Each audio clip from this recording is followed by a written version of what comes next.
विभूषितकरानवनीरदाभात् पीताम्बरादारुणबिम्बफलानधूष्टात् पूर्णेन सुन्दरमुखाददरबिम्बनेत्रात् कृष्णात् परं किमपि तत्त्वमहं न जाने। निगमकल्पतरुगरितं फलं सुखमुखादमृतं द्रवसंयुतं पिबत भागवतं रसमालयं मुहुर्मुहुः रसिका भूभावका।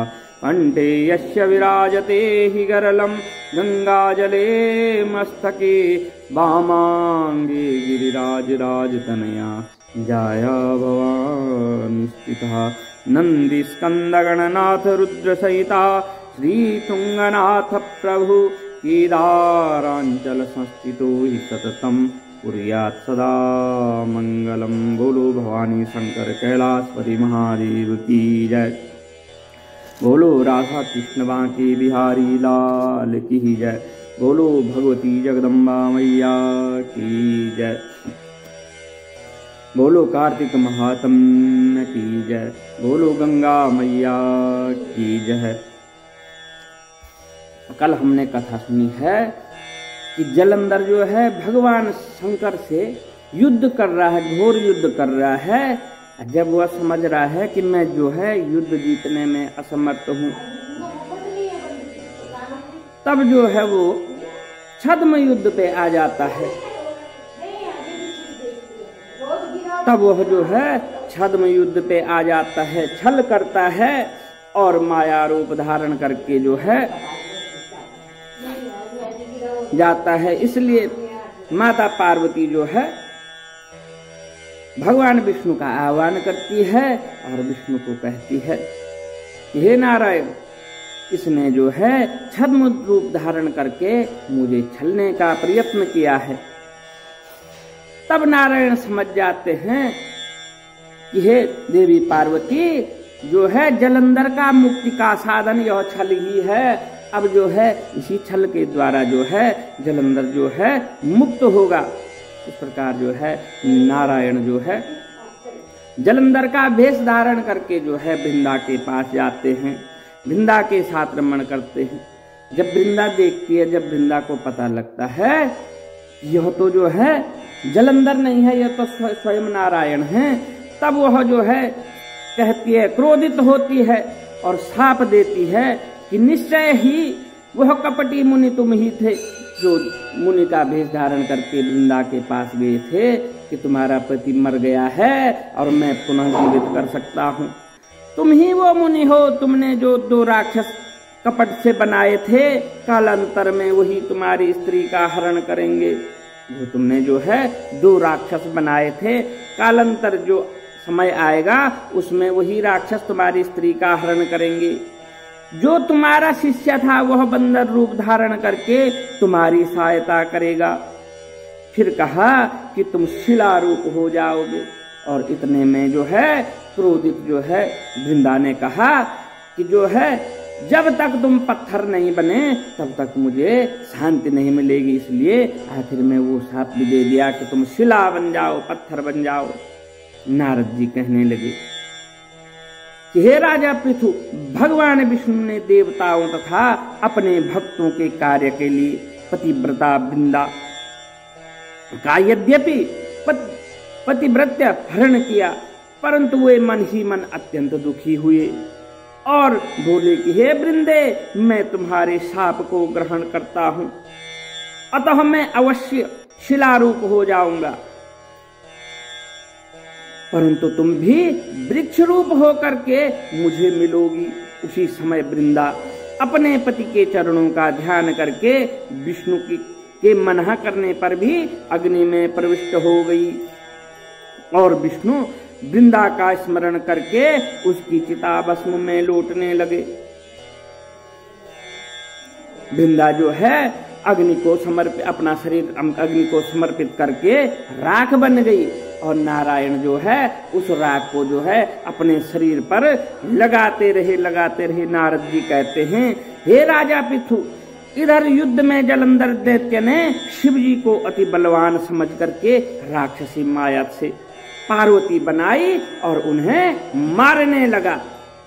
उसकी इस माया को देखकर शिव जी नीचा मुंह करके बैठ गए।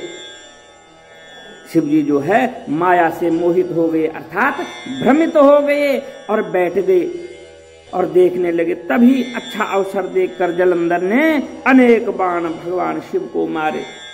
इस प्रकार शिव जी को संकट से ग्रसित देख विष्णु भगवान वहां पर आए और शिव जी को राक्षसी माया का ज्ञान कराया। भगवान नारायण वहां आए और कहा, प्रभु आप कहाँ खो गए हैं? यह तो इस जलंधर की माया है, कहीं पार्वती नहीं, ये सब माया है। तब शिव जी बड़े वेग से, भयंकर वेग से राक्षसों को मारने लगे। तब भगवान शंकर अत्यधिक क्रोधित हो गए और राक्षसों को मारने लगे। शिव जी की इस तीक्ष्ण बाण वर्षा के आगे शुंभ निशुंभ भी न ठहर सके और वह युद्ध क्षेत्र से भाग खड़े हो गए, भाग गए वो युद्ध से। तब शिव जी ने उनको श्राप दिया, क्योंकि तुम युद्ध क्षेत्र से भाग गए हो, इसलिए पार्वती के हाथों से तुम्हारा वध होगा। उधर जिस समय वृंदा का पतिव्रत धर्म नष्ट हुआ, तभी जलंधर का बल समाप्त हो गया। क्योंकि जो है जलंधर जो है वृंदा के पतिव्रत धर्म से ही बलवान था, अजय था, इसलिए नारायण ने और देवताओं ने यह योजना की थी और उसका पतिव्रत धर्म नष्ट करवाया था। ठीक इसी समय विष्णु ने अपना सुदर्शन चक्र अपने तेज से तेज जो है भगवान शंकर को दिया। फिर शिव जी ने अपना और ऋषियों का तप, पतिव्रता स्त्रियों तथा ब्रह्मा जी का तेज उसमें जोड़ करके जलंधर दैत्य पर छोड़ दिया, जिससे उसका सिर कटकर वह भूमि पर गिर गया। सिर और धड़ अलग होते ही जलंधर का तेज निकल करके भगवान शिव में समाहित हो गया। वृंदा का तेज निकल करके माता पार्वती में समाहित हो गया। उधर विष्णु वृंदा की चिता में लौटने लगे और जो है भगवान नारायण फिर से जो है उस चिता भस्म में लेटने लगे। कौन सी चिता भस्म? जो वृंदा ने अपना शरीर भस्म किया था। सब देवताओं ने शिव जी की स्तुति की और कहा कि महाराज, जलंधर को मारकर आपने देवताओं का बड़ा उद्धार किया है, देवताओं पे बड़ा उपकार किया है, परंतु एक महान अनर्थ हो रहा है, कृपा करके उसका कुछ उपाय कीजिए। भगवान विष्णु वृंदा के पतिव्रत धर्म से मोहित होकर के लगातार उसकी चिताभस्म को शरीर पे धारण कर रहे हैं और किसी प्रकार विश्राम नहीं कर रहे हैं। तब शिव जी ने कहा, हे देवताओं, तुम सब भगवान की योग माया की शरण में चले जाओ, वही इस संकट से उबारेंगी। तब सब देवता योग माया की शरण में जाकर के उनकी स्तुति करने लगे। हे देवी, आप सारे जगत को उत्पन्न करने वाली, पालन करने वाली और नाश करने वाली हो। सतोगुण, रजोगुण और तमोगुण तुमसे ही उत्पन्न होते हैं। ऐसी प्रकृति देवी को हमारा बारंबार नमस्कार है। इस प्रकार से जो है देवता जो है भगवती महामाया की, योग माया की आराधना करने लगे। तुम्हारी माया को ब्रह्मादिक देवता भी नहीं जानते, उस देवी को हमारा नमस्कार है। हे भगवती जगदम्बा बल, जिस तुम्हारी माया को देवता, ब्रह्मा, विष्णु, महेश कोई भी नहीं जानता है, ऐसी माँ भगवती को, ऐसी योग माया को हमारा बारंबार नमस्कार है। जिसके भक्तगण अनादर तथा मोह को प्राप्त नहीं होते हैं। जिस भगवती जगदम्बा के बल भक्त कभी अनादर नहीं पाते हैं और जो है मोहम को प्राप्त नहीं होते हैं, ऐसी मूल प्रकृति को हमारा बारंबार नमस्कार है। ऐसी भगवती जगदम्बा महामाया को, योग माया को हम नमस्कार करते हैं।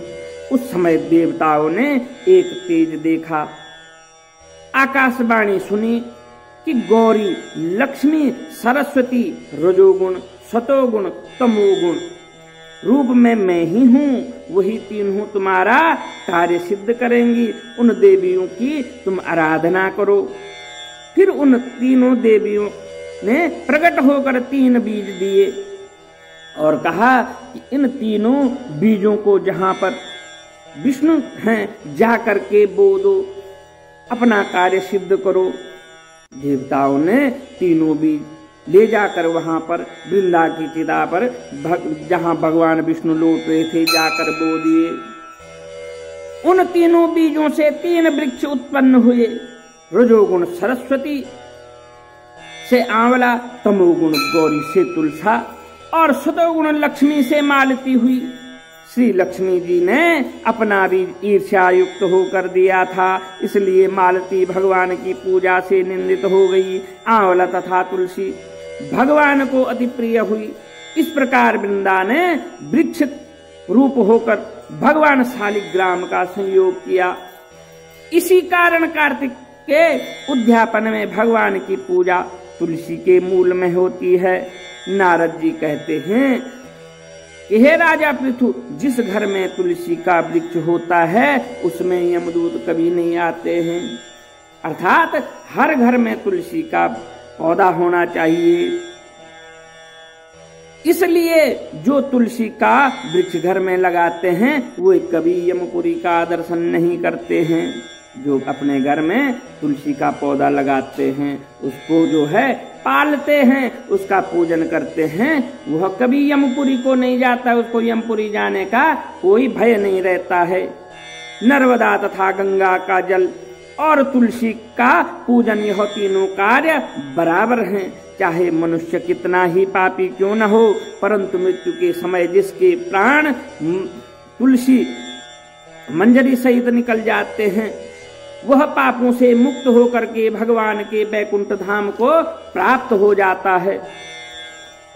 जो मनुष्य तुलसी तथा आंवले की छाया में अपने पितरों का श्राद्ध करता है, उसके पितृ मोक्ष को प्राप्त हो जाते हैं। जो मनुष्य आंवले का फल तथा मंजरी युक्त तुलसी दल मुख में रखता है, वह साक्षात विष्णु के समान होता है। जो मनुष्य कार्तिक मास में आंवले की छाया में भोजन करता है तथा रुद्राक्ष माला धारण करता है, उसके धर्म, अर्थ, काम, मोक्ष सब कार्य सिद्ध हो जाते हैं। नारद जी कहते हैं कि हे राजा पृथु, तुलसी और आंवले का महात्म्य ब्रह्मा जी भी कहने में असमर्थ हैं। जो कोई इस कथा को पढ़ता है, सुनता है, वह मोक्ष को प्राप्त होता है। बोलो कार्तिक महात्म्य की जय।